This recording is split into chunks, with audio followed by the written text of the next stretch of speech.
Do you need a computer science degree in order to get into tech and succeed in tech? This is one of the key questions I speak with my guest today. And I studied computer science, and probably in the time that I started in tech, it was kind of the traditional path of going to university, pursuing a degree, and then a career. However, while I was still working in tech, I managed a lot of people who didn't have formal education. One of at least one person that I managed never even finished high school. And those were some of the most brilliant and smart engineers I had to meet. And my guest today, her name is Elena Levi. She never planned to work in tech. She didn't grow with a computer science degree, and she didn't start her career in a glamorous startup hub. But today, she's the director of product at Voyantis, and she's leading machine learning powered innovation and helping companies dramatically improve their marketing ROI.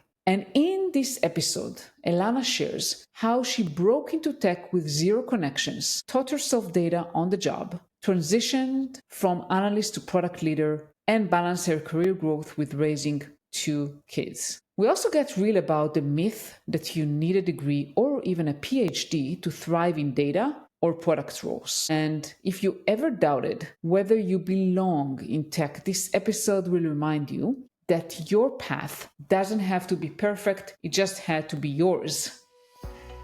So hi everyone, for those who don't know me, my name is Limor Bergman Gross. I worked in tech for over 20 years. I started as a software engineer, grew into leadership, and for the past 5.5 years, I coach women, support them in their career growth, in gaining confidence, and thriving in their careers in tech. And I started this podcast, From a Woman to a Leader, for women like you. This podcast brings real stories and actionable advice from women redefining leadership in tech. So I want to invite you to listen to this episode and also subscribe and share this podcast. You don't want to miss any episode. So are you ready? Let's dive right in. Hi, Elena. How are you? Hi, Limor. I'm great. How are you? Thanks for having me. Pretty good, yeah. Lovely to have you here, and super excited to have a conversation with you on a topic I think it's going to be very interesting. But let's first start with talking a little bit about your background and tell us kind of how did you get into the world of data in the first place? I think I kind of fell into the world of data, which is interesting. Growing up, it was always clear to me that I want to do something scientific. I was a very curious child. I read a lot of things that explained why the world be like this and like that. I loved understanding the physics behind things. And growing up, it was very clear to me that I want to go on a route that has achievements and that has proven achievements, and I want to be a scientist. Growing up, getting like older and getting closer to high school and understanding that money is important, I started to understand that maybe I want to do something scientific, but with a higher salary potential. So my original thought during high school that I want to be a mechanical engineer. I didn't know anything about tech. I did know what mechanical engineers are. Somehow in my family, I have quite a lot of mechanical engineers. I talked to them all and they all tried to tell me, do something else. This is not a good, it was a good career path several years ago. It's not a good career path anymore. Do something else. And I was like, this sounds interesting enough. Like, I want to do that. And I was very into space. Like, my ideal goal was to do something, I don't know, for NASA, to build a rocket, to do something like that. But I was also like very practical. I wanted to do things that will actually provide me a valid salary. My original plan during high school was to finish my mandatory military service in Israel and go study mechanical engineer. This was the plan. Yeah. So what happened along the way? Along the way, I kind of fell in love with data, and let me tell you how it happened. So I finished my military service in a technological unit. It was very interesting with the thought of maybe I do want to understand a little bit about tech because I don't have any idea what a programmer does and what other jobs there are. And because of the technological background, I had this amazing opportunity to sort of start working. And I wanted to go for 1 year into a tech company to understand what's going on. In the States, you have internships, which we don't have in Israel. Yeah. An interesting concept. Here, it's not so common. But I sort of got my first job. I was looking for a job in QA. And somehow I got a job as a BI analyst, as a business intelligence analyst at a company called Conduit. And honestly, it was a love from first sight because it was very similar to things that I really enjoy doing. My initial question, because I was still naive enough, my initial question was, amazing. So how do you do this? Like, what do you need to study after I'm already employed with a title and Yeah. everything, right? So people already paid me to be an analyst, but my initial question was, okay, amazing. So what do I need to study? Because my thought was, okay, I need to do this for a year, 2 years, and go to a university to study for 3, 4 years, get my degree, and come back. Yeah. And the answer was, you need to study industrial engineering, Okay. and do and study specific data systems, right? Okay. This is how usually people go into data. And then my question was, great, and what do you do with this degree? Data analysis or product or something like that. And then it kind of hit me that, wait, but I'm already doing this, so what am I going to learn from a degree? And second thing is that while doing this, while being in a BI team, I was kind of like one of the first people there, and I had part of my job was to train new employees that came into the team. And every time when I trained young people that were, they were older than me by 5, 6 years, because I started when I was 21 and they came right after their degree. And my initial thought was, I know nothing because I didn't go to university yet. And they just finished their 4 year degree. So they probably know everything they need to know. And I was like really shocked at the beginning, because not because they weren't smart and capable and everything, they were wonderful people. Some of them are still my very good friends. My initial assumption is that you go to university to know how to be the best employee ever. You go to university and you come back a data scientist or a data analyst or a product manager. Like, you learn a technical profession, you learn the skills, you like, I assume they will know SQL or they will know how to code properly. Putting this aside, I assume that people who finish university today know how to code properly.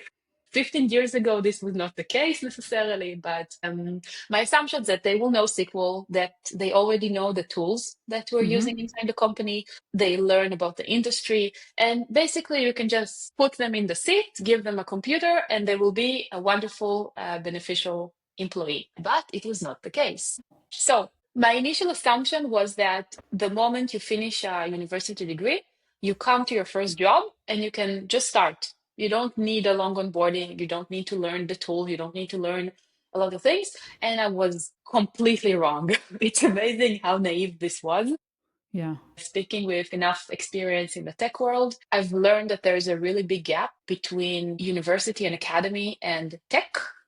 And finishing a degree does not necessarily qualifies you to start your job right away. I understand that this is not the goal of a degree, right? I understand that. And you learn a lot of things that are interesting and relevant and are great. But this is not like, it's not that it gives you the right tools and everything you need to know to start being an amazing data analyst or data scientist or product manager right away, or any other profession. That being said, not a developer, all the people I know who finished university, and to be honest, like many people in tech finished university. I finished university at some point, not right away. They all understand that there's a difference between what you learn and how old-fashioned the materials or the technologies or outdated they are. And in university, you're supposed to learn how to think, you're supposed to learn skills, but you don't learn how to be a great coder. You don't learn how to be a great product manager. You don't learn how to be a great data scientist. It's just not the same. And this is something that it took me a while to understand. So personally, I took a decision that I am not going to quit my job to study for 4 years to come back to do exactly the same thing, because this was my passion. I was under the assumption that at some point I probably will need to learn more things. And I thought maybe I'll take some courses to learn how to develop BI, or I did started a degree in the Open University, management and computer science. with the thought that it will be interesting to learn, and maybe this is something that might help me in the future. But I understood that I am not going to learn how to be a BI developer with a degree in industrial engineering and come back to do the same thing, because this was just redundant. Yeah, yeah, and I definitely, I mean, I can relate to what you're saying. I'll be curious to learn from you what you see today. Like when I finished my degree, and it was many years ago, I really didn't have the tools. I didn't have the practical tools to be a developer. So I started computer science, and I knew not much. I didn't know much. I actually started my first job when I was in university, when I was in my third year, because I felt like, oh, I need to get my hands dirty to start working. And that's kind of what we're talking today, part of it, right? I mean, whether like degree or not a degree, that is a question. I mean, there is no simple answer for that. But yeah, I felt the same way as you do. Like it wasn't really like, okay, it didn't give me the practical skills to start like coding. And today, at least in Israel, there's a juniors crisis. Because today, in 2025, lots of companies, after a few years of downsizing and after a lot of changes, and with AI and everything coming into play, today it's really hard for a junior to find a job, in coding, in data science, in data, for product managers. It's hard. And I do a lot of mentoring, especially to young women. And one of the things in trying, or to people who want to come into the field, because tech is amazing, come to tech, especially if Yeah, you're a woman, come to yeah, tech. The salaries are much better. It's fun. I really enjoy what I do. So I would love to see more women coming into tech. And one of the things that people still couple together is a technological degree. And this is just not correct. Especially, there's a lot of people who just finish their data degree or their computer science degree, and they're struggling to find their first job. And they're baffled about it, because I keep telling them, guys, like instead, like in hindsight, or to people who are just starting this process, instead of like, what's your goal? Is your goal in life to be a developer in tech? Your goal in life to be a data person? You don't necessarily need to go blindly to the academy. You don't. You can just take a course. You can teach yourself Python. You can start hands-on. There's so many ways you can start and be a wonderful, great developer or a data person or a product manager, whatever, without going to the university for a 3-year, 4-year degree, because what you will learn are not the tools. And then it's kind of like people who graduate today are disappointed that the tech companies are not waiting for them with open doors and flowers and saying, hey, come here, because we want to hire experienced people. We want to hire people hands-on. I always prefer to hire people who have experience and proven experience. And it's really hard for juniors. It's yeah, really hard when you don't have experience.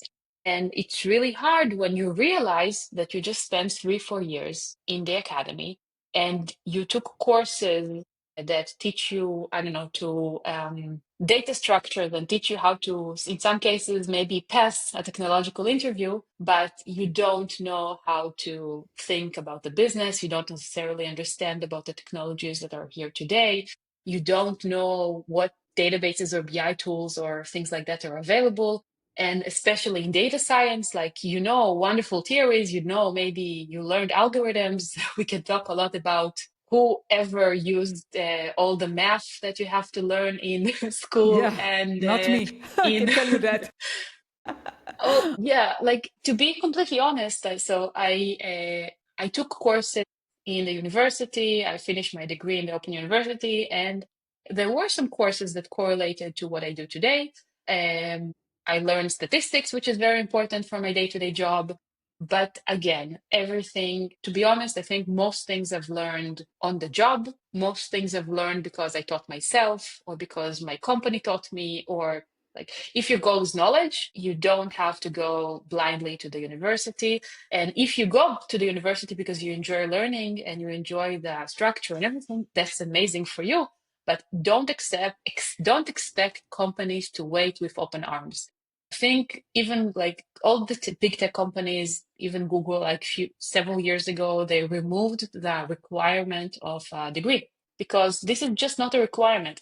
I think the only reason it's a requirement or was a requirement is because there is a misconception that it's a filtering way. So when you open a position to someone for an entry level position, and you need some way to filter people. So one of the ways people filter people to see who qualifies is, okay, I assume there's a correlation between people who just finish a degree with nice percentages, nice averages, and especially if it's a well thought enough school, then they're probably good. Like, right, if you get accepted to Harvard Business School, you probably are Yeah. amazing. Yeah. But honestly, there's no correlation, or maybe there is a correlation, but you won't necessarily take someone who just graduated from a top-notch school with really, really great scores. They won't be necessarily the best person for the job. In fact, in many, many cases, you will prefer someone who already has work experience. You will prefer someone who is an entrepreneur. You prefer someone who saw lots of things,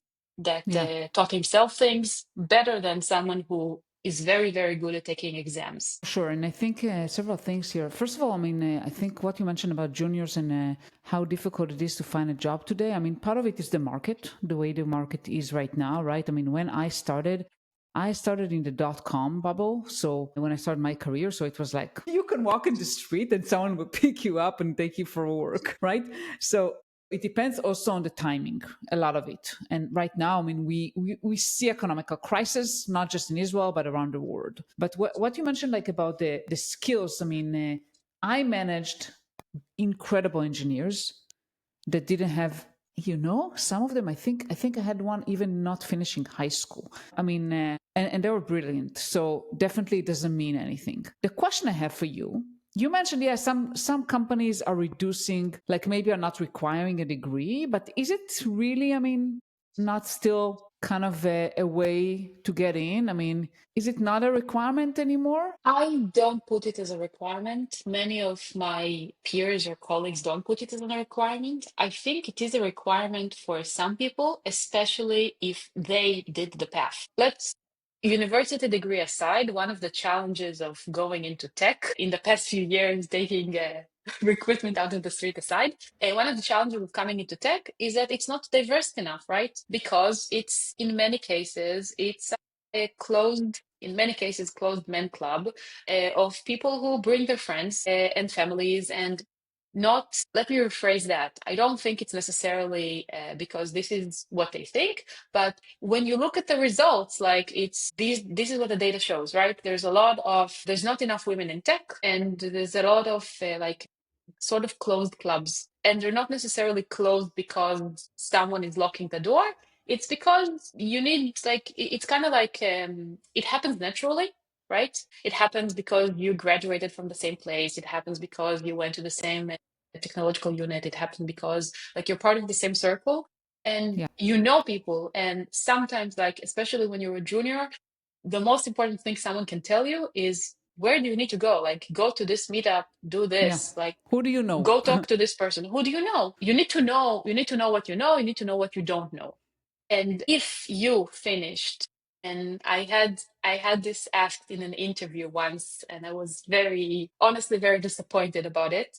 But if you finished a specific school and you think that this is the best school in the world, and you think you're so awesome, so you want to hire only awesome people, like if you think that you're the best of the best, which is a bad assumption to begin with. My job as a manager is to hire people that are better than me, not people that I think are worse than me, because Yeah. this is the way to build companies. And you always want to hire people that you want to learn from and that can teach you stuff. And you don't want to bring people that you think that you're much smarter than them. So this guy finished a degree in the Technion Institute, Mm-hmm.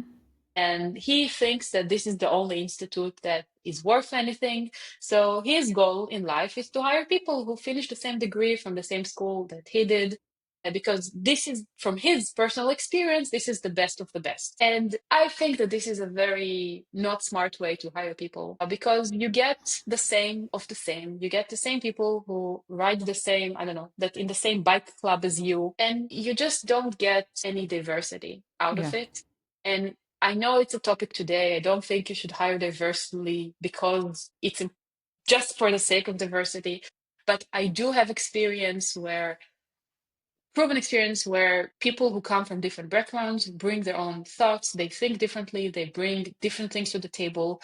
And in the end, it's super critical and important when you develop products, when you build machine learning models, when you, I don't know, just in life. Like if you want everyone to think exactly the same and be a cookie cutter, then hire exactly from the same pool, Yeah. and everything will be a cookie cutter. And then you won't know what you don't want. You won't know what you don't know. Nobody will challenge you, and you can just continue to be a tech bro and be fine with it. But if you do like hire diverse people, and you think out of the box, and you don't think that the what you studied and where you studied is the only way to go into tech and the only true thing, and I think the company will be much more profitable. Your product will be much better. Like you will do much better in life in general.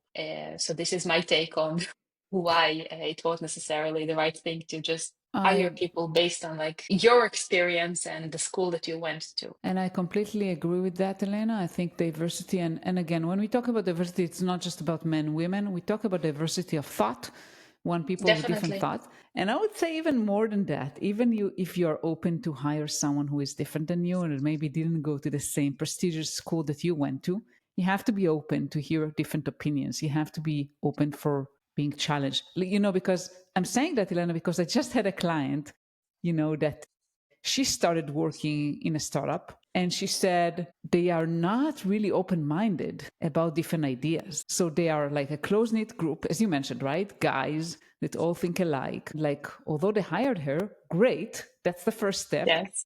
First step, definitely. Yeah, but it's not enough. Like, they're not open to hearing her ideas or maybe even challenging. Like, if she's challenging them, like why they're making a specific decision, they're not open to listen. So that doesn't help that you hired someone different. You need to be also open to hearing them out and consider their opinions. Yes, definitely. This is so true. And unfortunately, it happens a lot. Like I hear it a lot from people, especially like during their first years of careers, but also like to more. I have friends who go into very high level positions, and they, I don't know, they, for example, I have a friend who went into a quite high level position, and then after a few months they quit because they understood that even though they were hired to manage quite a lot of people, above them just wanted them to do what they think is right. Yeah, So why would you hire someone to a position where they need to make decisions and better the company, and then continue to micromanage them and tell them do exactly what I yeah, think is needing to be done? So yeah. this is just a challenge. Absolutely. And I know, Ellen, that you had some statistics about the startups in Israel that you wanted to share. So I just wanted to ask if this is something you want to talk about. So just recently, there was an interesting discussion in the tech industry in Israel about university degrees, and they shared the percentages of people from a university degree in big tech companies in Israel. Now, there is a caveat to this because though it says that, for example, on average, 70% of the developers are university degree, but Graduates. 70% of the, yes, that 70% of the developers, of the coders, have a university degree background. Yeah, And the other 30% are not necessarily people who didn't go to university. They might went to colleges or courses or taught themselves. But it is very interesting because what we see is that more and more companies don't necessarily have university degree, people who finish university. So we see that the top is like Amazon, that has 94% of her technological people with a technological degree background. If you look at Intel, it's 84% already going down. Microsoft, 83. We have Mobileye with 73. Wix with 70. CyberArk, 56. Though when you do go into cyber, especially in Israel, there is some bias in there because a lot of people just come from technological backgrounds. And again, it does not necessarily mean that these people are not necessarily going into a university. Also, very interestingly, so there was just an article that came out recently that do you know what university in Israel has the highest average salary for their graduates in tech? No, I don't. So you would assume it's like, I don't know, Technion or one of Technion, that. yeah. It's the Open University. Really? That's It is the surprising. Open University. And it's a recent article. And you know why it's the Open University? Why? Because all of her graduates are already working for at least several years in the industry. I see. Yeah, and for those who don't know the model of the Open University, I don't know if this is like something that is global, but it's like it's a way to get a degree while you're still working. So it's very flexible and you don't have like to leave everything. Like you did, right? I mean, you studied while you're still working. So you can kind of balance and combine between working and studying. Yes. I worked at a startup during the day, and then I took evening classes or weekend classes, and I had to do a lot of homework, and I took days off to go and do an exam. It was very challenging. To be honest, like I probably could have gone into I probably could have gone to evening college or to drop out completely or to do any other way. I also could have studied less hard or put less effort and just like pass the exams and that's it and finish my degree earlier. But I did make a decision, a very conscious decision, that if I am going to study in the university and I am going to learn, I'm actually going to learn the courses and not just like Yeah. pass them to mark a V. And I did. And it took me several years. Yeah. It took me about 7 years to finish it, Wow. which is not standard. I did work and managed in tech already and had worked in startup and had a full-time job for a long time. And also in all of my interviews, and I did pass several jobs during this time, it never came up. So I was never filtered out because I didn't have a degree. I'm happy about it. Maybe, it's also biased because I don't know what jobs I didn't get because I didn't have this in my resume. But yes, it took a while. It was interesting. But again, many courses were outdated. Many of them didn't have any connection to actual tech. In many of them, when we did learn coding, we learned things languages that are not used for a long, long time. Yeah. I had a very fascinating course in innovation that was led by someone from the industry that did an amazing job with bringing us actual innovation and bringing us actual use cases. But in many, many cases, the examples and things that we've learned about was already outdated several years Yeah. before we studied about them. And the technology is running really, really fast. We didn't even go into actual academy part of it about what articles are coming out and like how fast are what happening. Like if you think about it, it's like even on the legal side, for example, if we look at privacy online and all the legislation, takes technology is running really, really fast. It takes legislation time to close the gap. Like we're talking about, we're passing rules about privacy long after things are already happening and the web is changing, everything is changing.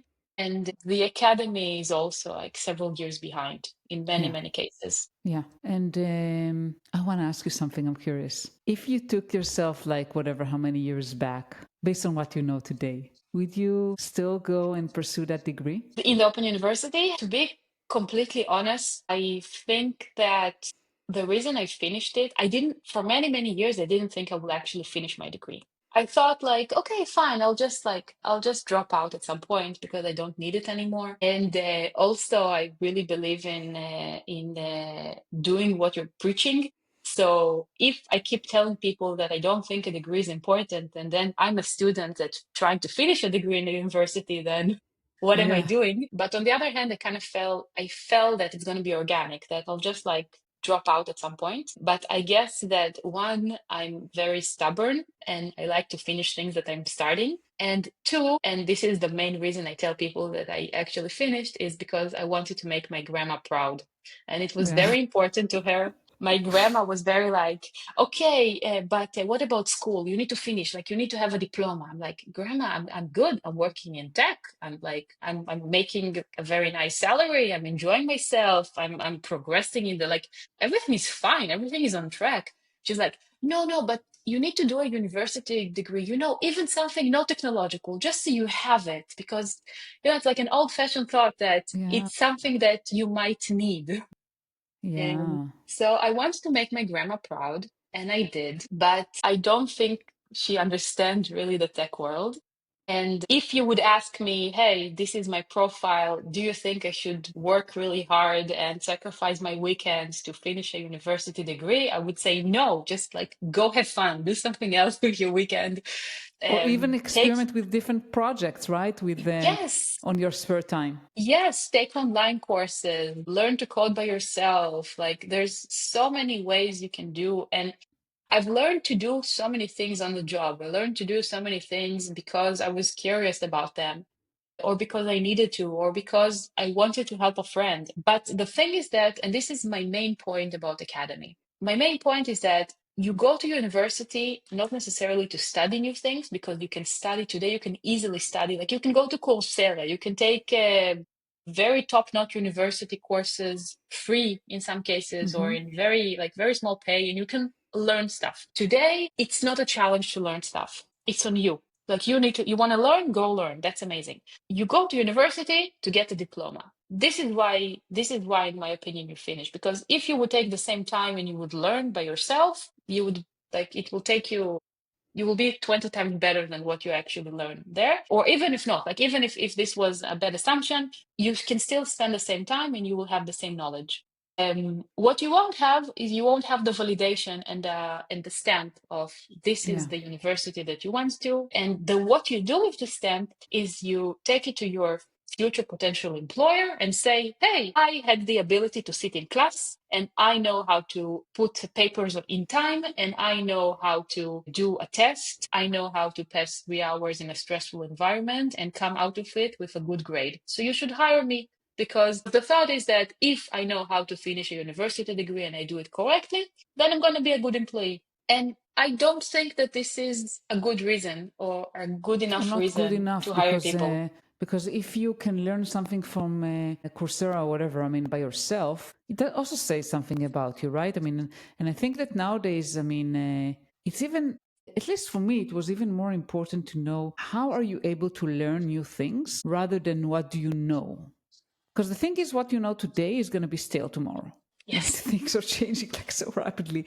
So it's like your ability to know, to learn, is even more important than what you know. And to ask questions Yeah. and to be curious and to change your mind. You see it a lot in the tech world, you see it a lot in companies, you see it a lot in product. Like you need to constantly think, you need to constantly be agile, you need to learn all the time. You learn it from experience, you learn it from learning. Like Yeah. there are wonderful things that are coming from academy. And I also think it's very important to note that I am talking about the tech world, about startups, about building products that solve problems for people that pay money for and everything. I still want my doctor and surgeon and lawyer to have a certified Yeah, that's university for sure. degree, preferably from a very top-notch school, because we do need a way to measure it. But I do think that what's wonderful about the tech world is that it's a very good example of free economy. You and your two friends can open a company in your garage and it can become Amazon. Yeah. And nobody is standing in the check nobody is checking you for credentials, and nobody is checking what you studied and what scores you got in the university. As long as it works, as long as it solves a problem, then great, go for it. Again, things are happening so fast. I've been working in the tech industry for 15 years. I've worked with a lot of people in technology. Some of the best studied their degrees in anthropology or psychology or many economy, like many things that are not technological. And today they're one of the best data scientists or developers or product managers that I know. I think that it very varies and your ability, like there is probably a correlation. I can't deny it. There is probably a correlation between very smart people going to top-notch schools and successfully finishing their degrees because they're very smart. But the same smart people don't necessarily always go for the standard route, and you're gonna miss them. You're gonna miss amazing people if all you check is a university degree. And also, like they're smart people because they're smart people. They did well in school because they like learning. It's not because of their qualifications. Yeah.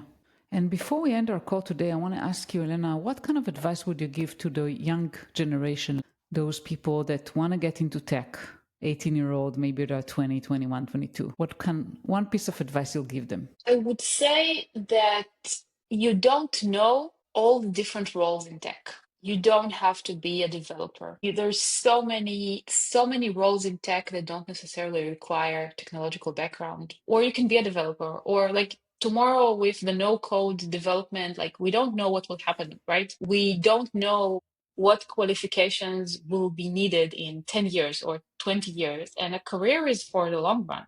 So I would tell them to be curious, to figure out what they like to do, what they enjoy, and try to find the right role for that. And from that, try to understand how to get to this role. So, for example, if you're passionate about the human mind and how it works and how decisions are made, maybe you can be a user experience research. Maybe this is the best role for you, right? And it's a great role. You can do a lot of very wonderful, interesting things.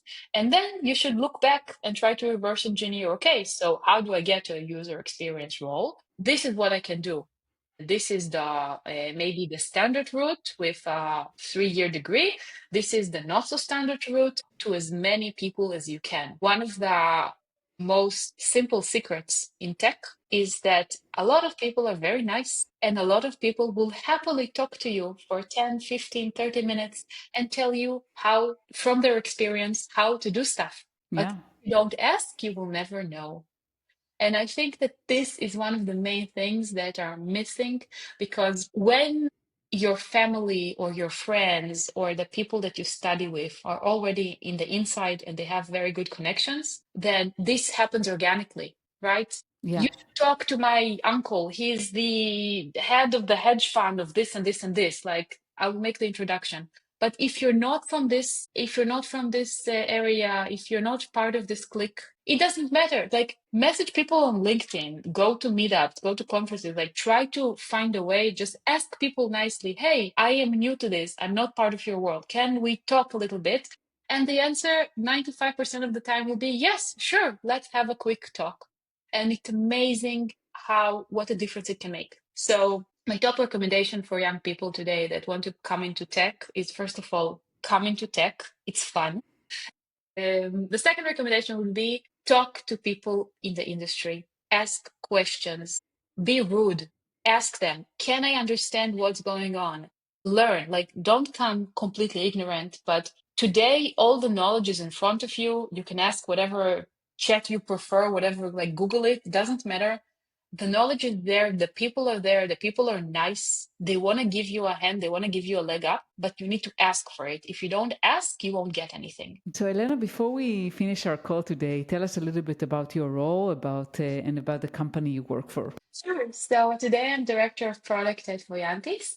And what we do in Voyantis is we help companies to focus on the right customers on the right time, every step of their customer journey. And this means that we help them increase their return on ad spend by 20, 40, 50%, and help them during their acquisition funnel, also during their lifetime funnel. And we do this by creating predictive analytics for them and prescriptive analytics, and we use a lot of machine learning to do that. And we have wonderful data scientists. And it's really fun in here. We also just raised $41 million as a round B. And we're Wow. hiring. So if you're looking for a job, it's also a great place to work at. So you can find us at voyantis.ai, or you can find me on LinkedIn and ping me with any questions. Either it's how do I come and become a data scientist at Voyantis, or how do I start my career, or how do I go into UX? I'm always happy to talk and help. So thank you so much, Limor, for having me. It was a pleasure. Wonderful. Thank you so much, Elena. It was a pleasure and very interesting discussion. Thank you. Thank you so much for listening to the episode with Elena. Before you go, I want to give you a sneak peek for next week's episode.